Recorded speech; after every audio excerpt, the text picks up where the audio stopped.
name is Justin. I make music under several names, one of which is Blackside. Okay, so I promised that we were going to work on some of the Lofi stuff that I made forever ago. For everyone who remembers me from Twitch. Oh, that garage. This room's pretty warm. I'm in Florida, but that garage was hot. Alright, so we just got some drums, some just little stuff. But what I want to do is I just want to kind of go through everything. Show how I really got the groove with the drums going, and then talk about kind of my setup.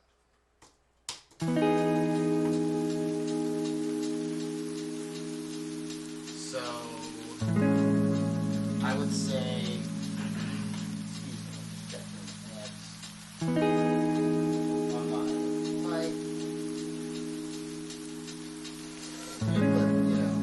alright, there we go. Cool.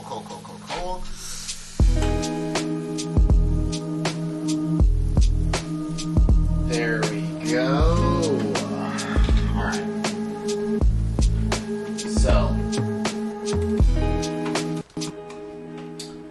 the kick groove is, let's see, is it on the grid? Is it off the grid? We will find out. First thing is first is I hate my draw tools, so I never have that on. Oh, okay, so I slid the kick around off the grid. At least the these little pre-kicks. I don't know what it's called these days. Okay, and the two snares I have are playing the same MIDI, and it's off the grid as well. So that sets up a nice groove with the kick already.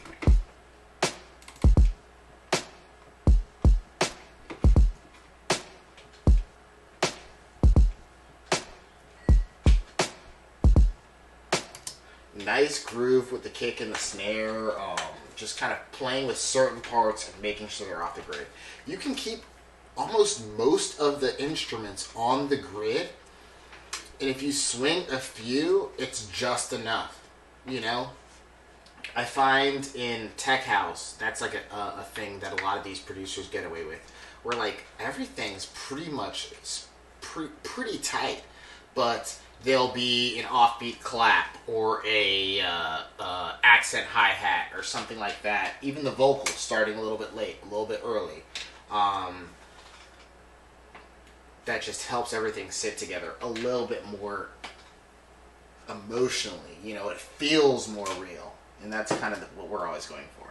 So then you bring in this shaker. And now the shaker I placed by hand as audio.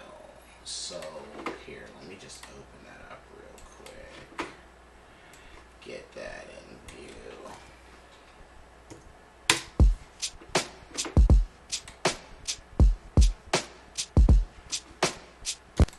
And for something like this, I like to just warp it, get a fade in.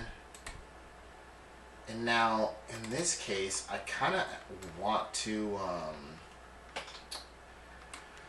play around with the pitch. So I think this first one I'm just going to pretend doesn't exist. And now I want to go into the no, not the pitch. Oh, the semi. Did I already touch these? Oh, I did. See? So that's -5. This one's 4. This one's -6. This one's 4. Okay, so I did that already. That's a big part of my workflow too. It's when you're using a sample, if you can kind of play around with the pitch subtly, anything between, I don't know, depending on the sample, sometimes I've been able to push it like 12 to 15 cents with it not really sounding like much has changed texturally. But for hi-hats, you can kind of go a little bit harder because the perceived pitch is kind of harder to get. Like if we were doing this with like a tom or something like a kick, it'd be a bit more obvious. Sorry, I'm just getting a sip of my lukewarm coffee. Alright, so that with the shake right there kind of really, you got this groove going, you know? And then every once in a while, I think I slide in this almost like, sound.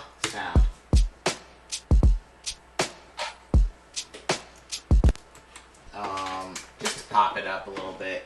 And then this drum loop really just only appears at the beginning. I had a couple places I was thinking about putting it, but I think this is from Fote. Yeah. I love Fote samples. Fote, period. But it works nicely in the groove, just in the opening.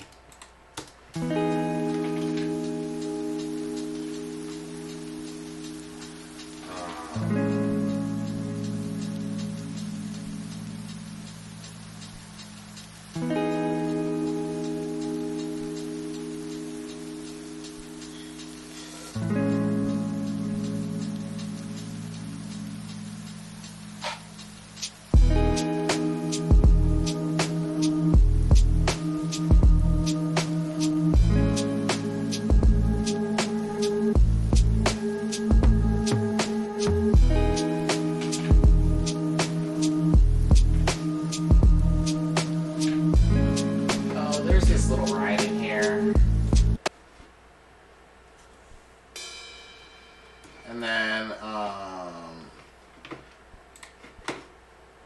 there's a tom. Oh no, this is the reverse crash I added. Okay. This is kind of cool.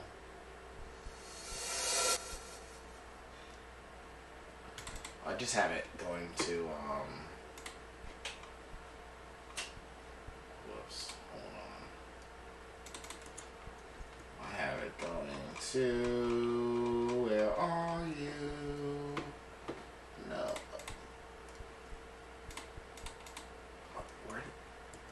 Okay, apparently my sense of returns are playing hard to get. Give me a sec.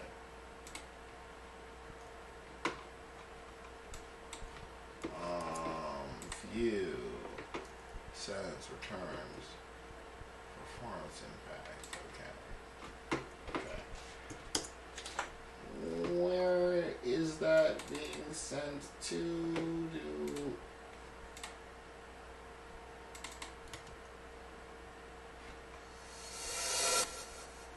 Oh, I apologize. The delay is coming from this kilohertz delay that I put on all the hi-hats.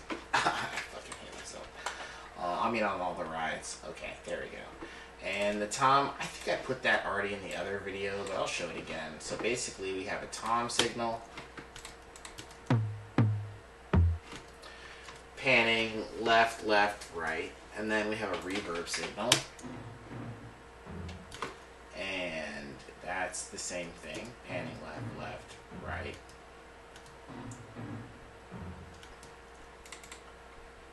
Or am I? Oh, no, I am. Okay, and then together, processed a little bit, just an EQ.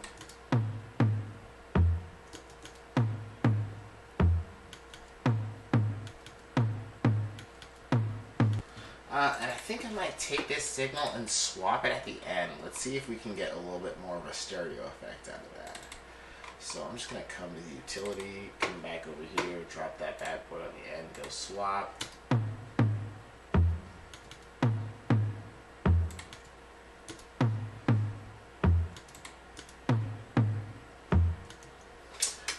Okay, so that's a question more of what I'm going for. Let me check it in the mix.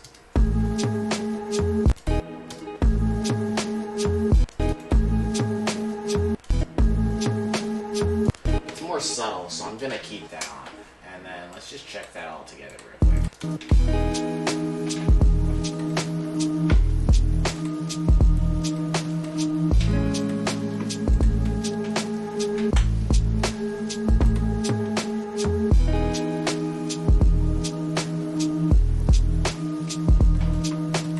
I don't like this rock and just keep my mic real quick.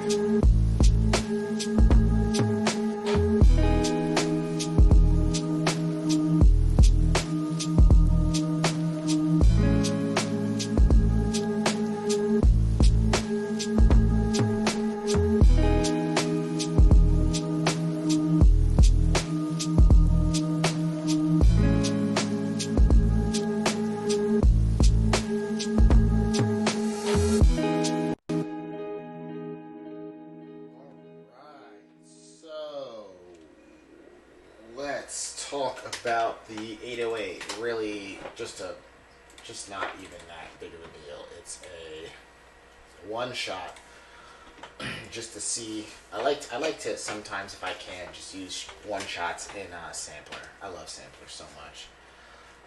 If not, I'll just make it an operator, but in this case I found a sample that I felt worked well. So that's what it sounds like.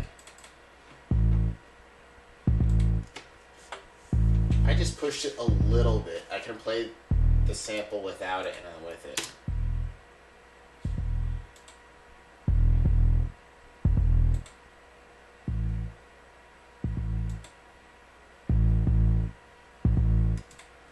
And then here I'm just kind of cutting a couple frequencies with the compressor. That's more in relation to the kick for the side chain. I was just really focused on the 808, just kind of holding it down. This is lo-fi. I'm not really trying to have the bottom end bang. I just want something to kind of support the sub frequencies every once in a while. So don't worry, just knocked into the mic for a sec.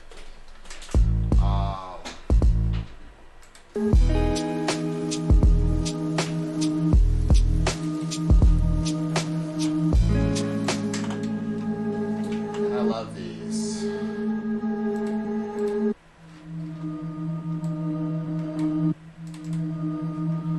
So it's a vocal chop. It sounds like this. And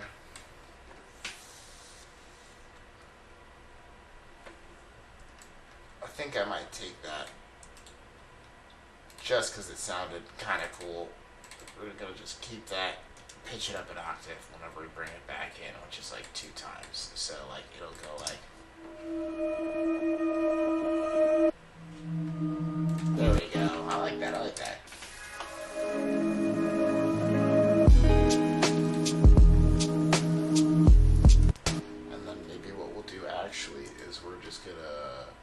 We're gonna chop this a little bit, just right there in the beef where the kick. So I want 2 of those, except for this one I let it roll a little bit so we can go a little fancier on the last 2. And then I have this guitar.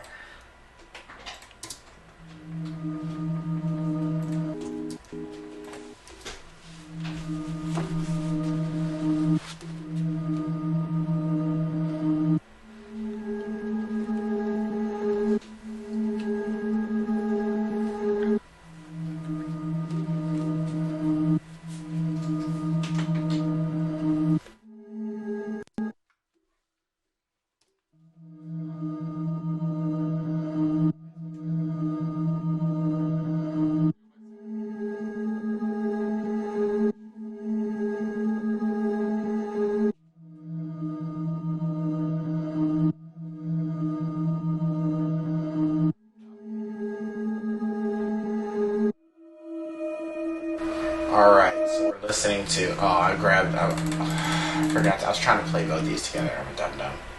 Alright. There we go, so that's the guitar.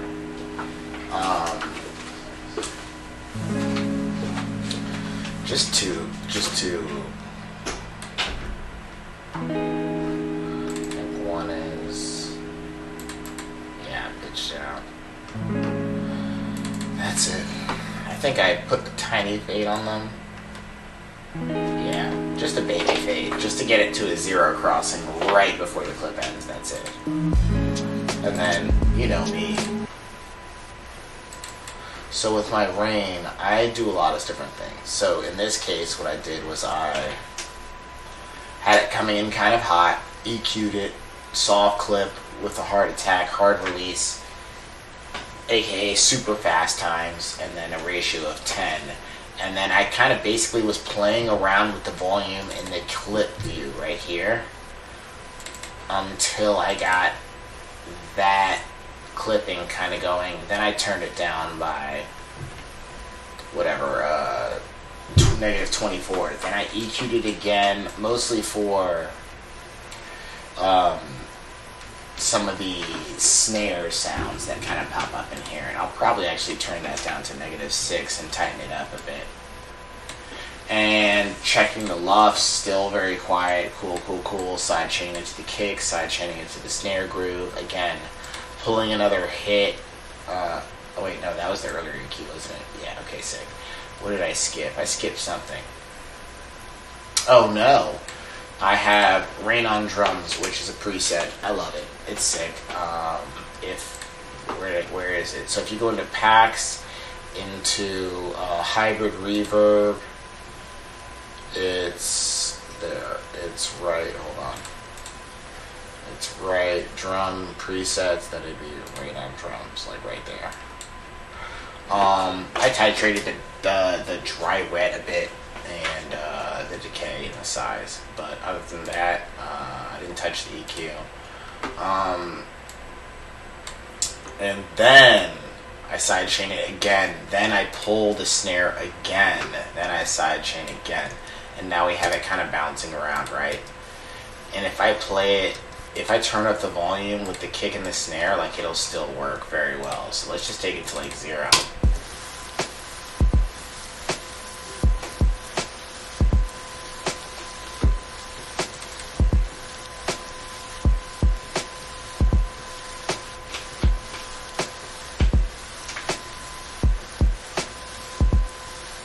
Actually, I'm going to leave that rain up, and I'm going to turn it to 6, and then let's just loop that. That might sound cool if we're just using it as a effect that maybe comes in more towards the end versus the beginning.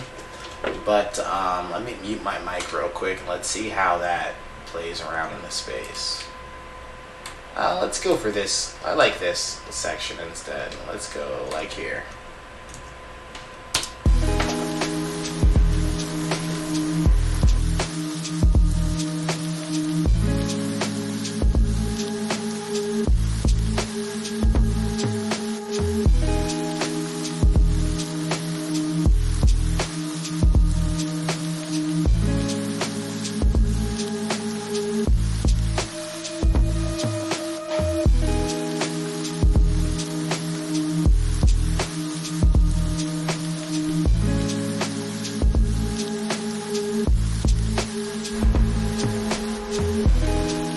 Alright, so this feels a bit more like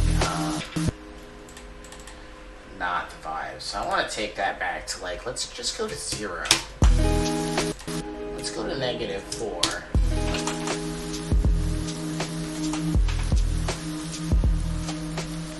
I don't know, I like how the top end sounds like a negative.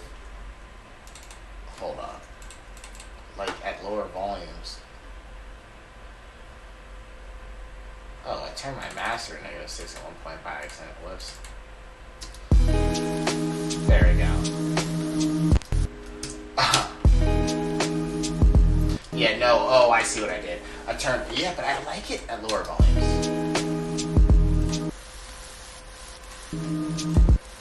Like, kind of where it's just sneaking under. It sounds like a lot there, but once I bring the chords in. Alright, that looks like a good run through for me. Maybe you can talk about, I'm gonna do that for a different video. Alright, I'll see y'all later.